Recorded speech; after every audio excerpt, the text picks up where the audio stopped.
This Nappy Roots in the building. This your boy Fish Scale, Skinny the Bill. What's up? You tuned in to Real Radio Box. Panama Jack, what up? Average Joe's. Mm-hmm. How did y'all hook up with Average Joe's? ABJ, Average Joe's. Mutual friend. We got a partner of ours named DJ KO. 5 Star Productions. They did some production work on the last project, but they've been doing some tracks for us for a while. I can be.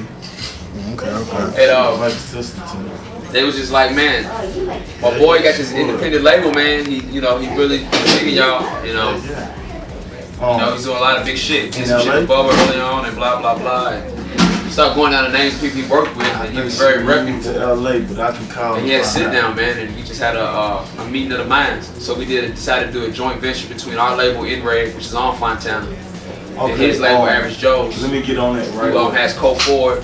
Today, they also got Bazaar from D12. They got us now. Okay. Okay, let me get on it right away. Alright, bro. They doing big things, but they indie. And so the whole vision for us was to remain independent as much as possible, so we can have more control and more of the dollar, the dollar sharing side. So y'all first time in here, what was that? Man, shit, 99, 2000. Yeah. Like track, what's my dude now? I still see him. Track stars. Track team. Yeah. Man, we was man, wet behind the ears, green as a blade of grass, and our first time in here was very. This is our first studio we actually went into in Atlanta, man. For real. Back, but they just had this one studio right here. They didn't have the big one in the back. Okay, 9,000. They just had the chalk lines where all the walls were going to be at. Okay. Good networking, right? This is what we really like. Coming from Bowling Green, Kentucky, there ain't a lot of other people who you competing with, but you come here and you meet, like, right away you meet Jim Crow, Young Bloods, T.I. was in here almost every day. DJ Toon was in here, and it's like, damn, okay, this is the next level of shit. Like, this when you really felt like you're like this is a profession. This ain't just a hobby. Shit is real. So this new album, y'all, who all on that? Just the Nappy Roots team, or y'all got some features? You gotta peep this shit too. Man. Right now, man, we got Big Groove on the album. And we got Really Cujo Goody right now. We got some up and comers that we're gonna introduce, but as far as the name brands, those are the two. And then of course, Rico and Ray producing 99% of the album. We got a track from Mr. DJ as well, but that's still DF, Dungeon Family. So it's really us, man. We don't really do a lot of features because there's so many of us in the group. And we really try to dominate everything, so if it's an open verse, somebody in the group's gonna get it before we let someone out there in the world get it. But that's as far as just rap features. We don't really do a lot, but Right. I like the fact how y'all mostly have organized on it. You know what I'm saying? Like what brought that on? Like what made you decide to just rock with organized like that? Our manager Orlando McGee, he came with the idea at the top of the year. We was about to go into the project anyway, but he was like, what would you think about Organized Noise producing the album? And I was like, the whole album? He was like, yeah. And I'm like, shit, if they do it, he said, yeah, they open, they're ready to do it. They want to get into something and really put their shit behind it. And he kind of sold us on them, because prior to that, they didn't really give a shit, but me and Scales went over there, and just attacked the tracks, wholeheartedly, with honesty.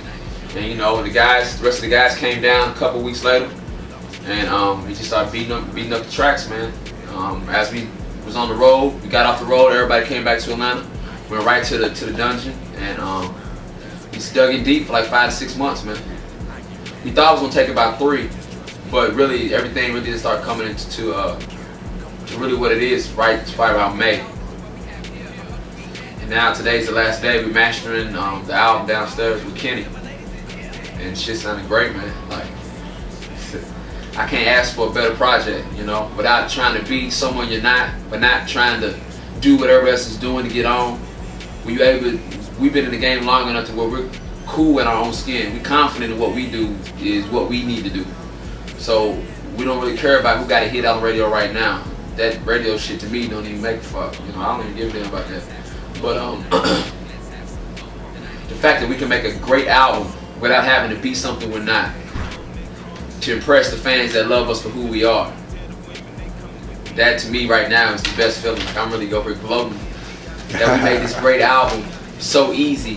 Where certain artists have to, they got to spend so much money. They got to do so much to try to make a great album and go outside of who they really are. But you know, if you just stay who you are, man, you ain't really got to go outside of that, man. If you're good and cool with that. So I'm happy that we was able to do who we are known for being, you know, that country group, you know, that country boys, them guys from Kentucky, that country, you know, hip hop, that Southern conscious music, you know, that's all of what we try to make quality wise, and we just made a very great album, man. The quality is there, man. You're not gonna not notice it. It's gonna go on, you know, like, man, these motherfuckers effortlessly. That's the whole thing. It's effortless. Natural, yeah. So about 10, 11 years y'all been doing it? I mean, the date, shit, you can go back to '93 to be honest. Okay. When Skinny and Clutch really first started the group, you know, you go back to '93, you know, but officially we got signed in early '98, so, you know, it's official in '98, so it's still, with that's 14 years 14 in the game. So we've been here, we know who we're making music for, we know who fuck with us, you know, we trying to get everybody to fuck with us, want everybody to fuck with us, but, you know, we know who been there over the 14 years, 10 years, whatever.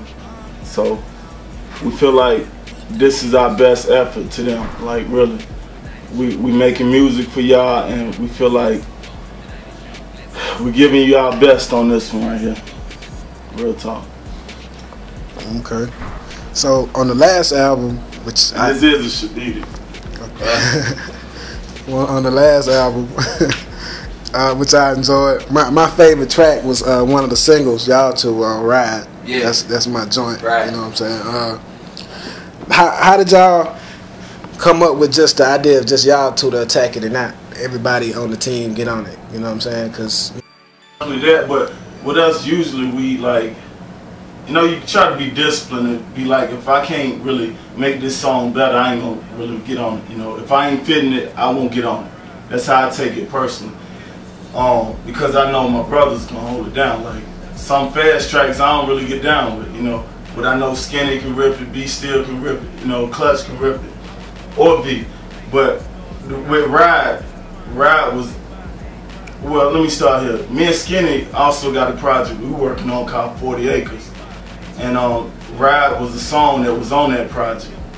But you know, it just like it fit Nappy Roots and it fitted the album we was working on at the time. So it was a nice little piece to add to it. Even turned out to be the first single on it. So, you know, but that's how that happened. It ain't like, you know, we just decided us to be on it. It was just a song that was for 40 Acres that we put to a Nappy Roots.